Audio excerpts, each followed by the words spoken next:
Hello everyone. I hope all are fine at home. We have done our history chapter 1 and today we will start our chapter 6, colonialism, urbanization and deurbanization. I have cut second, third, fourth, fifth chapter and shown 8th and 10th. As you know, 30% chapters are cut. In history, I have cut second, third, fourth, fifth, 8th and 10th. Okay. So let's start our today topic, colonialism, urbanization and deurbanization, chapter 6 in history. This is a table, common era, before common era, ये after common इरा, sorry before common इरा, after नहीं, common इरा, जब से common इरा start हुआ उसके बाद से ये कुछ इम्पोर्टेंट्स डेट्स आपको दी गई हैं यहाँ पे. Lesson is in pre British India. Pre British means Britishers के आने से पहले का जो इंडिया था तब की बात कर रहे हैं हम. In pre-British India, towns and cities flourished around royal courts. Towns and cities. In 7th class, we have already read about how, when and where towns and cities flourished. कब, कहाँ और कैसे ये फ्लरिश यानी कि टाउन्स एंड सिटीज़ डेवलप हुए थे. क्योंकि पहले तो मोस्टली क्या थे, विलेजेस थे, छोटे छोटे कस्बे थे. उसके टाउन्स एंड सिटीज़ कैसे डेवलप होनी स्टार्ट हुई, फ्लरिश होनी स्टार्ट हुई थी, ये भी हमने रीड किया था. कहाँ कहाँ हुई थी? अराउंड रॉयल कोर्ट्स, जहाँ पे राजा महाराजाओं की मेन सभा होती थी. क्राफ्ट सेंटर्स यानी कि जहाँ वो नई नई चीज़ें बनाते थे. क्रॉस रोड्स, रोड्स के आसपास. ऑफ ट्रेड रूट्स, कौन सी रोड्स के आसपास? ट्रेड रूट्स के, जहाँ से लोग व्यापार करने जाते थे जिन रास्तों से, उसके आसपास. एंड प्लेसेस ऑफ पिलग्रिमेज, जहाँ पे लोग तीर्थ यात्रा के लिए जाते हैं. फॉर एग्जांपल्स मथुरा, वृंदावन, हरिद्वार, ऐसे एरियाज़. ये तो आज के बता रही हूँ, उस टाइम के जो थे ऐसे एरियाज़ के आसपास क्या फ्लरिश्ड हुए थे? टाउन्स एंड सिटीज़, वहाँ उनके आसपास फ्लरिश यानी कि बनने लगे थे, डेवलप होने शुरू हुए थे.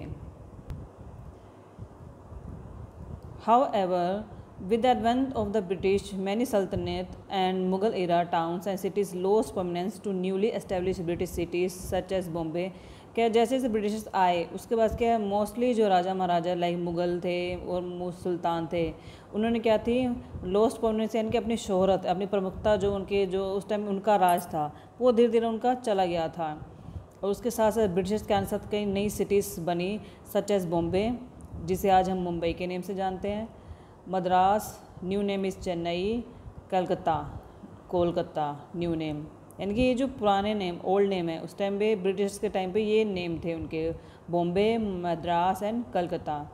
दस the process of urbanisation and de urbanisation is closely link to the rise. इसका अर्बनाइजेशन और डी अर्बनाइजेशन किसके नियर है, क्लोज है? Link to the rise and decline, राजाओं के राज्य के बनने और उनके ख़त्म होने से ले तक का ये जो प्रोसेस है उससे लिंक्ड है. Urbanization and de-urbanization. With the coming of the Delhi Sultans and Mughals, there was revival of urbanization process in the medieval ages. क्या कह रहे हैं? मेडिवल एज यानी कि जो मध्यकालीन का युग था, उस टाइम पे दिल्ली सुल्तान और मुगल्स जो थे, देर वाज रिवाइवल, यानी कि उनका जो स्टार्टिंग था अर्बनाइजेशन के प्रोसेस का. They develop new trading and manufacturing centres. नई नई सिटीज़ बन रही हैं, उससे क्या क्या डेवलप हो रहा है?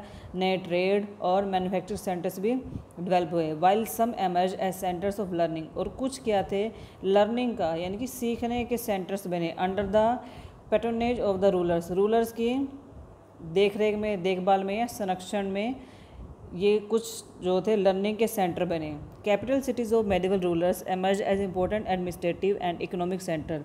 जो उस टाइम के कैपिटल सिटी थी किसकी, राजा महाराजा, जो कैपिटल सिटीज़ थी वो मध्यकालीन युग के अंदर क्या बनती, इम्पोर्टेंट एडमिनिस्ट्रेटिव यानी कि प्रशासनिक देख जहाँ से लोग राजा महाराजा अपना राज करते थे, मेन डिस्कशन जहाँ होती थी वो, और इकोनॉमिक सेंटर बने यानी कैपिटल्स जो थी मेन थी। जैसे हमारी दिल्ली है कंट्री का सेंटर है, सेंटर में नहीं कह सकते, मतलब कि मेन जगह है जहाँ से हम एडमिनिस्ट्रेटिव और इकोनॉमिक सेंटर्स चलाते हैं अपने। Some of the most important cities establish by the Delhi sultan, कुछ और मेन सिटीज़ जो हैं दिल्ली सुल्तान के द्वारा उस टाइम पर एस्टेब्लिश की गई थी। And the Mughal empires, Delhi sultan और मुग़ल जो शासक थे उनके द्वारा, that were Agra, Hisar, Firozabad and Fatehpur Sikri, ये उस टाइम की मेन कुछ सिटीज़ हैं।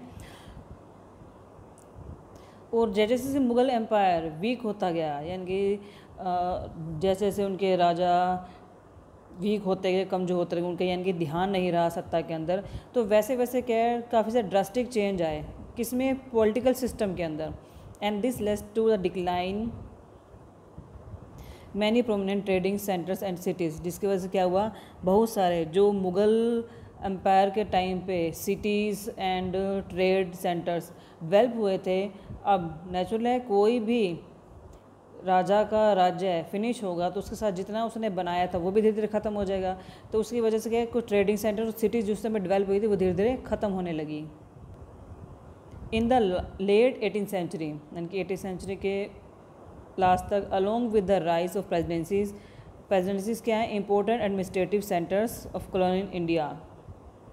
प्रेसिडेंसीज के बारे में हमने we read about presidency in class 5, I think, हाँ क्लास 5 में हमने इसके बारे में रीड किया था। Several other cities in India experience large scale de urbanisation, यानी कि इस वजह से क्या हुआ, काफ़ी सारी सिटीज़ का जो है डी अर्बनाइजेशन हुआ ड्यूरिंग कॉलोनियल ईरा। जब कॉलोनियल ईरा आया तब, कॉलोनियल ईरा कौन सा है, ब्रिटिश का जो टाइम था।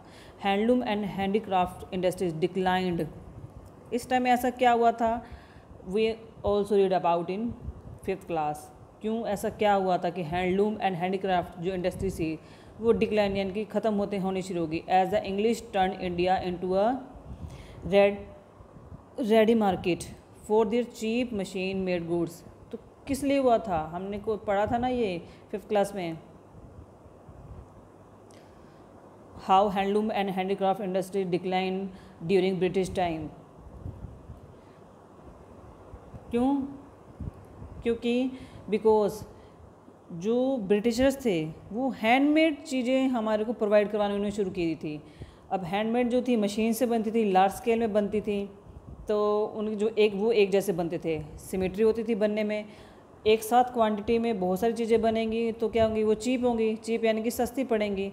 हैंड और क्या कम टाइम में बनती थी, ये कम टाइम में कम रेट में ये हमें प्रोवाइड करवाते थे। और जो हैंडलूम जो हैंडीक्राफ्ट थी, हाथ से बने वाली चीज़ें एक तो बनने में भी टाइम लेती थी, एक जैसी भी नहीं बनती थी और वो कॉस्टली भी पड़ती थी। तो इन्होंने क्या किया, ब्रिटिशर्स ने हमें रेडीमेड चीज़ें चीप रेट पे हमें मशीन मेड चीज़ें प्रोवाइड करवाना शुरू करते थे। इसलिए क्या जो है इनकी सेल, किनकी सेल, हैंडलूम और हैंडीक्राफ्ट की सेल जो है धीरे धीरे ख़त्म होने लगी। उसकी वजह से इनको ये इंडस्ट्रीज बंद करनी पड़ी।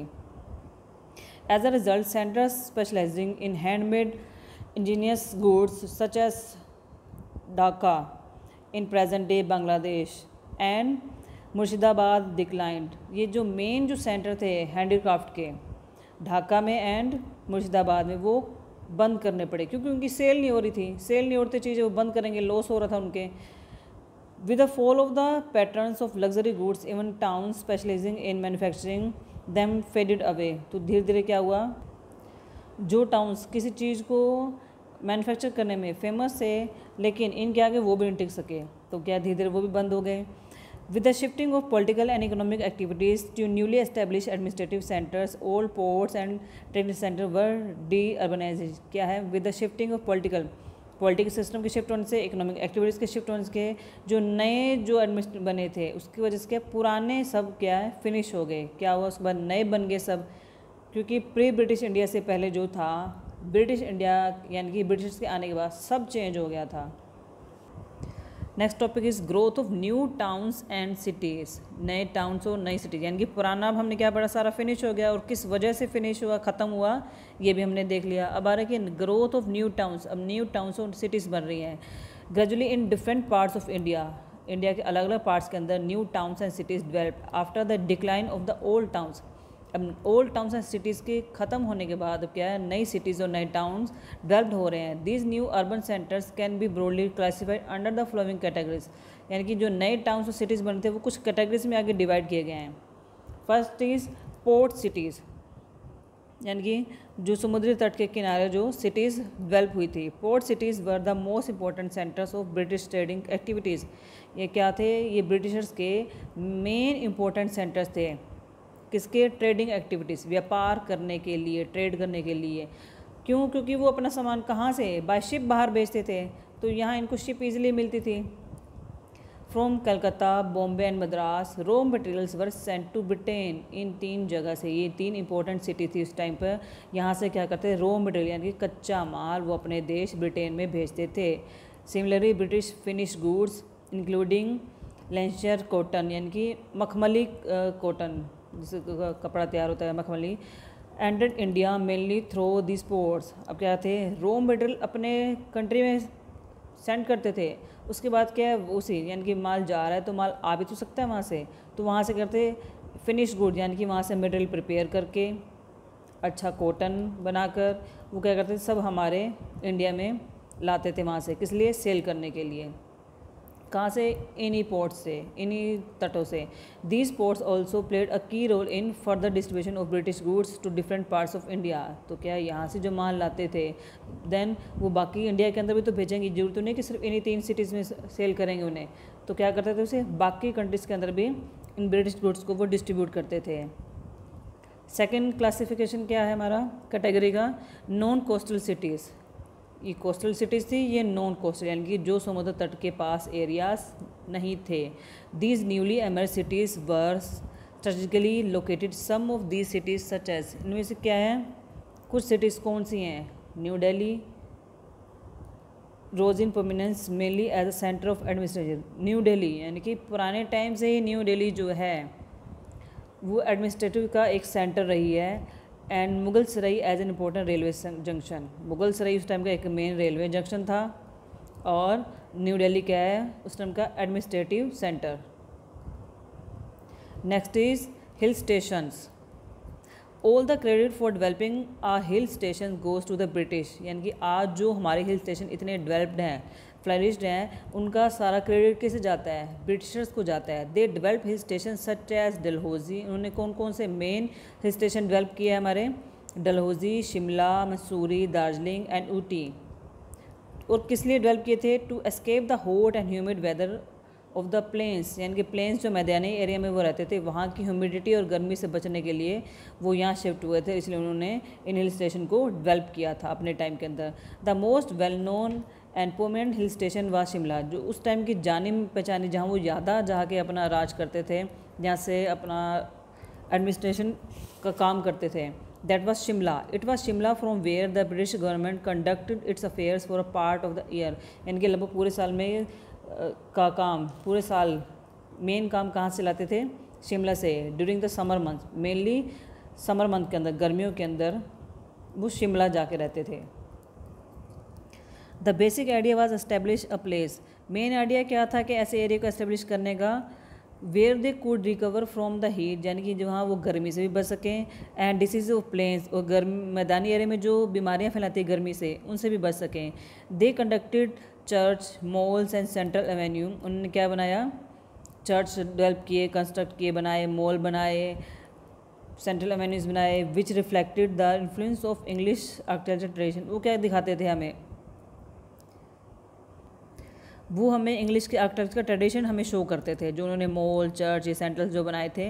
And the hill station were specially retreats for the English. जो हिल स्टेशन थे मेन, वो रिटेट्स फॉर द इंग्लिश थे, and accentuated the difference between Europeans and Indo, और हमारे और यूरोपियंस के बीच में एक डिफरेंस भी शो करते थे।